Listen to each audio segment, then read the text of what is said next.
በመጨረሻም ኢራን እጅ ሰጠች፣ ወገቧ ዛለ። ለትራምፕ ሰይፍ ተንበርክካለች። ዶናልድ ትራምፕ ኢራን ያበለጸገችውን ዩራኒየም ለማስረከብ ተስማምታለች ሲሉ አውጀዋል። ድርድሩ በስምምነት ሊጠናቀቅ ከጫፍ መድረሱንም ተናግረዋል። ኢራን የኒውክሌር ዩራኒየሞቿን ለአሜሪካ ለማስረከብ መስማማቷ ታላቅ ሽንፈት ሆኗል። በሌላ በኩል በሊባኖስና እስራኤል መሃል ተኩስ አቁም ተፈርሟል። በዝርዝር እናስደምጣቸዋለን። ቴዲ አፍሮ ሰባበራቸው። የዓለም ሪከርዶች በድምፃዊው ተሰብረዋል። ሪከርዶች በቴዲ ፊት እንደ ቀላል መስታወት እየተሰባበሩ ነው። ሙዚቃው ከተለቀቀ በ4 ሰዓት ውስጥ ከዓለም አንደኛ ደረጃን ይዟል። ከ40 ሚሊዮን በላይ እይታዎችን ያገኘም ሲሆን ዳስጣል፣ ጀንበር፣ ያዞምባ የተሰኙት ፖለቲካዊ ቀመስ ዘፈኖቹ በበርካታ ኢትዮጵያውያን ዘንድ ተወዳጅ ሆነዋል።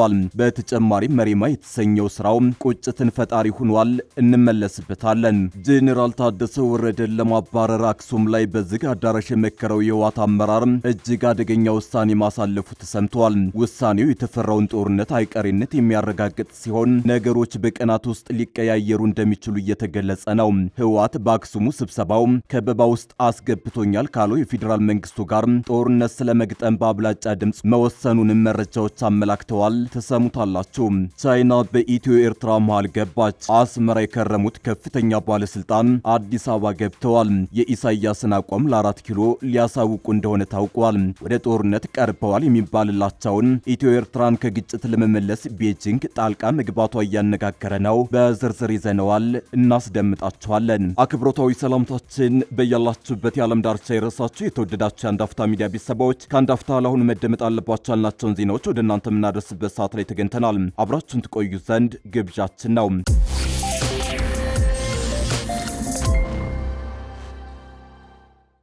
በመጨረሻም ኢራን እጅ ሰጠች፣ ወገቧ ዛለ። ለትራምፕ ሰይፍ ተንበርክካለች። ዶናልድ ትራምፕ ኢራን ያበለጸገችውን ዩራኒየም ለማስረከብ ተስማምታለች ሲሉ አውጀዋል። ድርድሩ በስምምነት ሊጠናቀቅ ከጫፍ መድረሱንም ተናግረዋል። ኢራን የኒውክሌር ዩራኒየሞቿን ለአሜሪካ ለማስረከብ መስማማቷ ታላቅ ሽንፈት ሆኗል። በሌላ በኩል በሊባኖስና እስራኤል መሃል ተኩስ አቁም ተፈርሟል። ፕሬዚዳንት ዶናልድ ትራምፕ ኢራን ያበለጸገችውን ዩራኒየም ለማስረከብ መስማማቷ ተናግረዋል። በአሜሪካና በኢራን መካከል እየተካሄደ በነበረው የሰላም ድርድር ላይ ካላግባቡ ነጥቦች መካከል ቴህራን ያበለጸገችው ዩራኒየም አንዱ ነበር። ፕሬዝዳንቱ በሳምንቱ መጨረሻ በዋሽንግተንና በቴህራን መካከል ንግግር ሊቀጥል እንደሚችል ተናግረው ከስምምነት ልንደርስ በጣም ተቃርበናል ብለዋል። ትራምፕ በላስ ቬጋስ በአሜሪካ ምጣኔ ሀብት ላይ ባተኮረ ጉባኤ ላይ ተገኝቶ ባደረጉት ንግግር ጦርነቱ ያለምንም እንከን እየሄደ እንደሆነ ተናግረው በቅርቡ ማብቃት አለበት ብለዋል። ቀደም ሲል ዋይት ሃውስ ኢራን የኒውክሌር ጦር መሳሪያ እንደማይኖራት መስማማቷን ገልጾ ነበር። አክሎም ባለፈው ዓመት እስራኤልና አሜሪካ የፈጸሙትን ድብደባ ተከትሎ ከመሬት በታች እንደተቀበረ የሚታመነውን የበለጸገ ዩራኒየም የኒውክሌር አቧራ አራግፈው ቆፍረው እንደሚያወጡ ተናግረው ነበር። ትራምፕ በቀጣዩ ዙር በሚደረገው የሁለቱ ሀገራት ድርድር እርግጠኛ ሆነው ታይተዋል።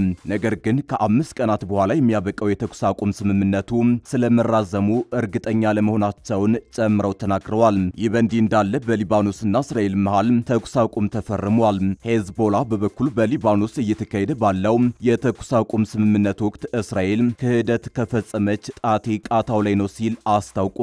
በኢራን የሚደገፈው ቡድን በቴሌግራም ላይ ባወጣው መግለጫ እስካሁን ድረስ በግጭቱ ወቅት ያከናወናቸውን ተግባራት ሲገልጽ እንደ አውሮፓውያን አቆጣጠር ከመጋቢት 2 እስከ ሚያዝያ 16 ባለው ጊዜ ውስጥ በእስራኤል ላይ 2184 ዘመቻዎችን እንደፈጸመ ተናግሯል። እንግሊዝና አሜሪካን ጨምሮ በበርካታ ሀገሮች በሽብርተኛ ድርጅትነት የፈረጁት ሄዝቦላ በተኩስ አቁም ድርድሩ ውስጥ አልተሳተፈም።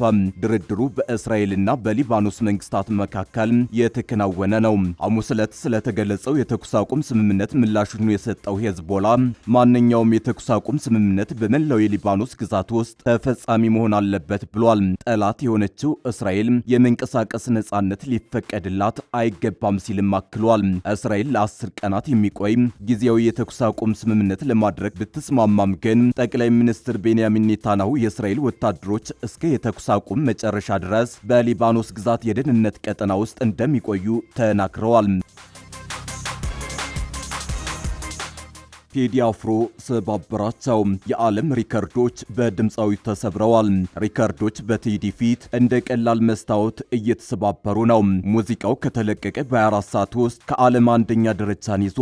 ከ40 ሚሊዮን በላይ እይታዎችን ያገኘም ሲሆን ዳስጣል፣ ጀንበር፣ የአዞምባ የተሰኙት ፖለቲካዊ ቀመስ ዘፈኖቹ በበርካታ ኢትዮጵያውያን ዘንድ ተወዳጅ ሆነዋል። በተጨማሪም መሪማ የተሰኘው ስራው ቁጭትን ፈጣሪ ሆኗል።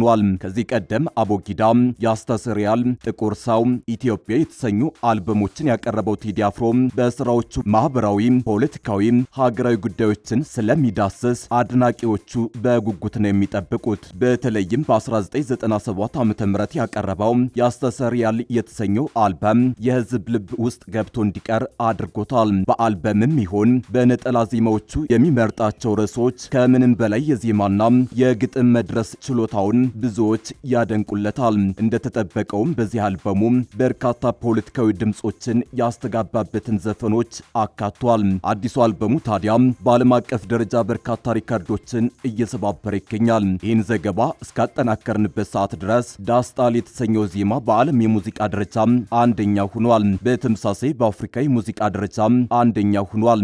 እነዚህ ሪከርዶች ቴዲ በአንድ ቀን ውስጥ የሰባበራቸው ሪከርዶች ሲሆኑ በኢትዮጵያ ታሪክም ታይቶ የማይታወቅ ነው። በዚህ አልበም ውስጥ የአዞምባ የሚለው ዘፈኑን በተለያዩ ከሀገሪቱ ክፍሎች በማንነታቸው ብቻ ተለይተው በግፍ ለተገደሉ ንጹሃን ወገኖች እንዲሁም ከቀያቸው ለተፈናቀሉ የአካልና የስነ ልቦና ጉዳት ለደረሰባቸው ኢትዮጵያውያን መታሰቢያነት አድርጓል። ዳስጣል በተሰኘው ዘፈኑ በዚህ ዘመን ጀግኖች አርበኞች ያቆዩት ኢትዮጵያዊነት ስለመገፋቱ፣ አምኖ ስለመከዳቱ እንዲሁም በፍቅር ከዳር እስከ ዳር የተጠራው አሁን ከመሃል ወደ ዳር መውጣቱን ከዚህ ባለፈ አረንጓዴ፣ ቢጫ፣ ቀይ ባንዲራ መሬት ላይ ወድቆ ስለመረገጡ ገልጾበታል።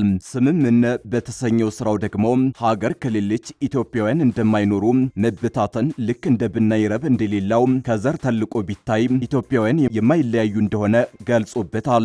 ኢትዮጵያን የወጋሽ ይወጋ የጎዳሽ ይጎዳ ሲል ዘፍኖላታል። በሌሎቹ ዘፈኖቹ ላይም ስለ ሀገር አንድነት፣ ስለ ኢትዮጵያዊነት ዳሷል። ጄኔራል ታደሰ ወረደን ለማባረር አክሱም ላይ በዝግ አዳራሽ የመከረው የህወሓት አመራር እጅግ አደገኛ ውሳኔ ማሳለፉ ተሰምቷል። ውሳኔው የተፈራውን ጦርነት አይቀሬነት የሚያረጋግጥ ሲሆን ነገሮች በቀናት ውስጥ ሊቀያየሩ እንደሚችሉ እየተገለጸ ነው። በደብረ ጽዮን ገብረ ሚካኤል የህወሓት ማዕከላዊ ኮሚቴ በአክሱም ከተማ ሚያዝያ 7 ቀን 2018 ዓ.ም ስብሰባ ላይ እንደነበር ይታወቃል። ህወሓት ያሳለፋቸው ውሳኔዎች በትግራይ ክልል ያለውን ወቅታዊ ፖለቲካዊ ሁኔታ ወደ አዲስ ምዕራፍ ሊያሸጋግር እንደሚችል ተጠቁሟል። ኮሚቴው በፌዴራል መንግስትና በህወሓት መካከል የተፈረመውን የፕሪቶሪያ የሰላም ስምምነት በማፍረስ ወደ ቀድሞ አቋሙ ለመመለስ መወሰኑ ተገልጿል። ህወሓት በተደጋጋሚ ባወጣቸው መግለጫዎች የፕሪቶሪያ ስምምነት በፌዴራል መንግስት በኩል ፈርሷል ማለቱ የሚታወስ ነው። አሁን ደግሞ ራሱ ህወሓት በይፋ ስምምነቱ ፈርሷል ብሎ ለማወጅ አሳልፏል የተባለው ውሳኔ የተሰጋው ጦርነት አይቀሬ መሆኑን አመላካች ተደርጓል። ህወሓት በአክሱም ስብሰባው ከበባ ውስጥ አስገብቶኛል ካለው ፌዴራል መንግስቱ ጋር ጦርነት ስለመግጠም በአብላጫ ድምጽ መወሰኑንም መረጃዎች አመላክታሉ። ይሁን እንጂ በህወሓት በኩል የፕሪቶሪያ ስምምነት መፍረሱንም ይሁን ጦርነት ለመግባት ያሳለፈውን ውሳኔ በይፋ አልገለጸም። ለህወሓት ቅርበት ያላቸው ሰዎች ያሰራጯቸው መረጃዎች ግን በትግራይ ክልል በቀናት ውስጥ ነገሮች ሊደበላለቁ እንደሚችሉ እየገለጹ ነው። በጀነራል ታደሰ ወረደ የሚመራውን የትግራይ ጊዜያዊ አስተዳደር እንደማይቀበል ውሳኔ ማሳለፉ ተመላክቷል። የጀነራል ታደሰ ወረደን የስልጣን መራዘም አስቀድሞ የተቃወሙ ቡድኑ አስተዳደሩን ለመረከብ ወስኗል ተብሏል። ከጀነራል ታደሰ ወረደ መወገድ በኋላ ደብረጽዮን ገብረ ሚካኤል ክልሉን በፕሬዝዳንትነት እንደሚመሩ በማዕከላዊ ኮሚቴው ውሳኔ ሰጥቷል። ውሳኔው በክልሉ ውስጥ ያለውን የውስጥ ክፍፍል ሊያባብስ እንደሚችልና ከፌዴራል መንግስት ጋር ያለውን ግንኙነት ወደ ከፋ ግጭት ሊመልሰው እንደሚችል ተሰግቷል።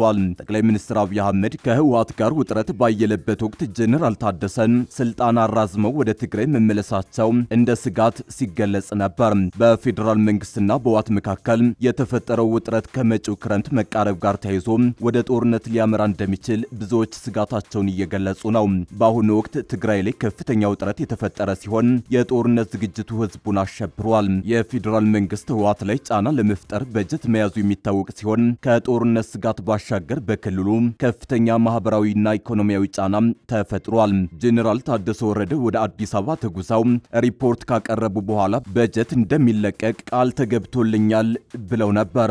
ይሁን እንጂ ጄኔራሉ ወደ መቀሌ ከተመለሱ በኋላ በተገባው ቃል መሰረት በጀት ሳይለቀቅ ህወሓት እንደ ጌታቸው ረዳ መልሶ ወደ አዲስ አበባ ሊያባረራቸው ተቃርቧል።